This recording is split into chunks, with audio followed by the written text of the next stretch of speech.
Trump offers supporters his holiday take on naughty and nice.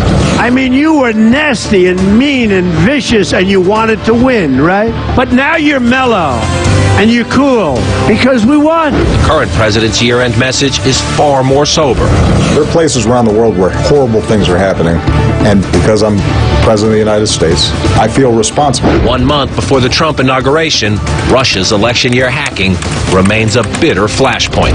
Over a third of Republican voters approve of Vladimir Putin, the former head of the KGB. Ronald Reagan would roll over in his grave. But the president-elect still says he doubts it happened, and Republicans worry he is too cozy with the Kremlin.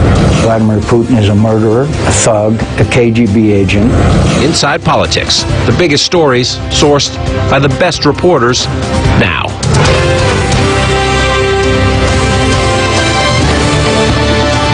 Welcome to Inside Politics. I'm John King. Thanks for sharing your Sunday morning. The president-elect is at his Palm Beach estate, enjoying a holiday break after a busy week of personnel decisions and some more rallies to thank his supporters. This is truly an exciting time to be alive. The script is not yet written. We do not know what the page will read tomorrow. But for the first time in a long time, what we do know is that the pages will be authored by each and every one of you. It's a movement. The current president is on his annual holiday trip to Hawaii, and his year-end press conference was a vivid reminder of the dramatic change in both substance and style, now just 33 days away. Almost every country on earth sees America as stronger and more respected today than they did 8 years ago. In other words, by so many measures, our country's stronger and more prosperous than it was when we started. It's a situation that I'm proud to leave for my successor. The president's news conference was dominated by questions about Russia's cyber meddling in our election. President Obama says there's no evidence voting machines were tampered with, so no reason, he says, to question the count or Trump's Electoral College victory. But he said there is clear evidence that Russia hacked the Democratic National Committee and Hillary Clinton's campaign chairman with the goal of hurting Clinton. And he said he hoped the president-elect would soon have a change of heart and would stop attacking American intelligence agencies and defending Russian President Vladimir Putin. The transition from election season to governance season is not always smooth. You know, it's bumpy. There's still feelings that are raw out there. There are people who are still thinking about how things unfolded, and I get all that, but when Donald Trump takes the oath of office and is sworn as the 45th President of the United States, then he's got a different set of responsibilities and considerations. I've said this before, I think there is a sobering process when you walk into the Oval Office. Again, that inauguration now just 33 days away. With us to share their reporting and their insights this Sunday morning, Julie Pace of the Associated Press, Jonathan Martin of the New York Times, Dan Balls of the Washington Post, and CNN's Sarah Murray. Let's start with the contrast, both the stylistic contrast. When you see President Obama standing there saying, you know, essentially all is well. We've rebuilt the economy. We've rebuilt our stature around the world. And you watch Donald Trump finishing his thank you tour. He's still campaigning on, forgive my shorthand, but that all is hell. That Washington's a mess, that the economy's a mess, and that we need this dramatic change. But particularly, Dan, on this question of Russia. Of the people who've received the intelligence briefings, I believe that Donald Trump is alone in still refusing to say something happened. There's a debate about how high it went at the Kremlin. There's a debate about, you know, what to do about it. But now you have Republicans saying we need to have hearings. You have the President of the United States saying the evidence is overwhelming. And Donald Trump still says, I don't think it happened. He is an outlier on this. I mean, we don't know what some of the people who are closest to him, who will populate the new administration, are saying to him about this. But certainly in any public comments, he's alone in being unwilling to accept the view that this was done by the Russians, and the latest conclusion that it was done to help him and to hurt Hillary Clinton. And it's a very odd situation that he can't sort of wrap his head around the idea that this is what actually happened, because the evidence does seem overwhelming and the conclusions are widely shared. And the question is, will there be any kind of a change of heart or any kind of a change of view once he becomes President of the United States? Because this is going to fall into his lap. And that was the point the president seems to be making there, where he just repeatedly said, I've seen the evidence. The evidence is there. I've seen the evidence. But he seemed to try to be giving the president-elect some grace, saying, election just over, transition period. He's, sort of learning up. I don't mean that as a criticism. You're learning up to the job. It's a hard job to take on. Seemed to be trying to give him a nudge, but also some grace. Right, and I think that's why you're going to see the president, he has ordered the intel community to put forward a public report that will be out before he leaves office, which he can then hand over to Trump. I think what's interesting about the way that Trump is handling this is that he is viewing this hack of the Democratic groups as through the prism of his own election. Maybe his tone will change after we get to Monday when the electors will officially cast their votes, and then there will be no debate over whether he's going to be president. But when you actually take office,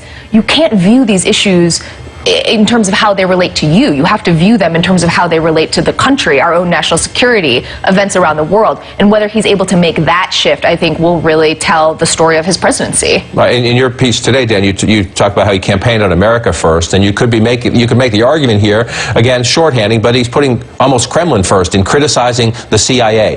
Why? Why does some people around him, when you talk to them, say, he'll get there. But why? Is this ego? He doesn't want to say, I got some help in the election? Is it this affinity for Putin, or just willing to ignore some things, even if he believes them to be true, not say so publicly because he thinks there's some new page turn coming? Well, look, the one thing intelligence agencies do differ on is the conclusion of whether Russia meddled to specifically help Donald Trump and hurt Hillary Clinton. That's one area where the CIA has been more forward-leaning than other agencies have been. And that seems to be the issue that Donald Trump and his advisors are sort of laying their hat on. They are offended by this conclusion. They feel like it is an opportunity and a way for people to delegitimize his presidency, which is ironic coming from the guy who spent years insisting President Obama was not born in the United States. And, many saw that as a way to delegitimize President Obama. But that is what they are hanging on. And I think that they will continue to do that until we actually see the electors vote. Whether Donald Trump changes his tone beyond that is an open question, but honestly, we have not seen this. We have not seen it publicly from Sean Spicer, who did interviews over the weekend and declined to talk about sort of the risks of Russia. We even saw Chris Collins, a congressman, out there saying, if Russia hacked the DNC, then the worst thing that happened was the truth came out. This is a very different tone, I think, than we would see from Republicans if it was flipped. If Republicans were saying this, or if this had happened to Republicans, I think that they would be saying that Democrats were treasonous for latching on to conclusions this way. That's a pretty safe bet, I think. Everything's tribal now and partisan, so they're trying to accommodate their principal, their president. And so it's causing them to get into all these sort of contortions to try to rationalize what he's saying. Part of me wants to think that, to Julie's point, that he is reluctant to admit that this was the Russians because that would cast some shadow on his victory. But here's the problem with that.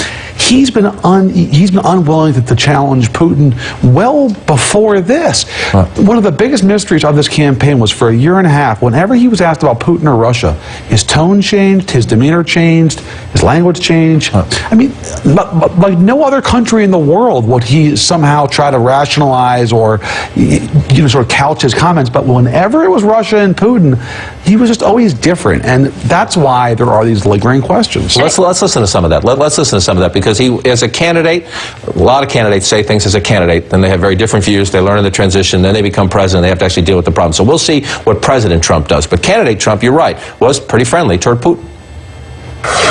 But there's nothing I can think of that I'd rather do than have Russia friendly as opposed to the way they are right now, so that we can go and knock out ISIS together with other people and with other countries. I'm not a friend of Putin. I don't know Putin. I've never met Putin. I respect Putin. He's a strong leader, I can tell you that, unlike what we have. Russia, if you're listening, I hope you're able to find the 30,000 emails that are missing. That is noteworthy for a number of reasons. Number one, he urged a foreign government to hack into American institutions. Number two, that was the last time he had a press conference back in the campaign. But July. Look, we're questioning. We have these questions about the hacking and what we're going to learn in these investigations. Both the internal administration. In a few moments, we'll get to the Republicans on Capitol Hill and how they want to come at this. But to me, it's the bigger question of what a change we're going to get in 33 days, in the sense that if you listen to President Obama at his news conference, he was essentially, he doesn't use words, but he says, Putin can't be trusted. Putin has blood on his hands in what's happening in Aleppo right now. Putin annexed Crimea. Putin stole land from Georgia. That why can you do not have a romanticized view of this guy, but he thinks Trump does. And Obama is speaking as someone who tried to have a better relationship with Russia when he first came into office. Putin was not president at the time. As did George W. Bush. As George W. Bush, but Putin was still very influential. No one argues with what Trump is saying about wanting to have a better relationship with Russia, being able to address some of these issues more easily if there was a more productive relationship. But saying that shouldn't wipe away all that we know about what Putin has done.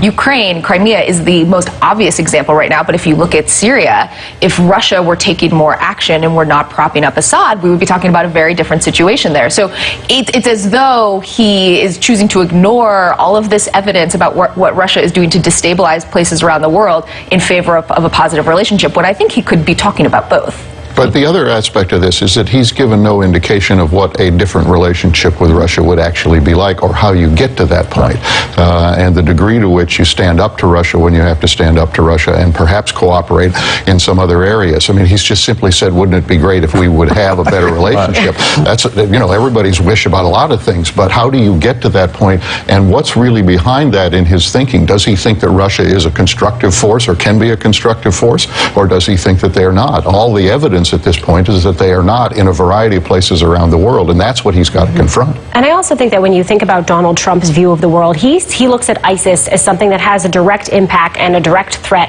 on America. He doesn't necessarily look at Aleppo in that way. He doesn't look at it as the kind of situation that is a direct problem or a direct risk for our country. And so just thinking about Donald Trump's worldview, he's just less likely to be concerned about what Putin is doing as it relates to Aleppo, as it relates to destabilizing nations abroad, than he is about thinking, oh, if we could team up with Russia to fight ISIS, wouldn't that be great? And it would take care of a risk to our homeland. And yet, during the campaign, he sounded, a lot of Republicans were nervous about Donald Trump, because he was talking about not intervening, not being an interventionist, not projecting U.S. military force overseas. In these recent thank you rallies, as he's gone around the country, he has talked about safe zones. And again, in the contrast we're going to get between our new president and our outgoing president, President Obama talked at length about this, about how it's a great idea. They come to you with the idea you want to save lives, you want to save those children, and then you look at, but how do you do it? How many troops would it take? How long would they have to be there? How much money would it cost?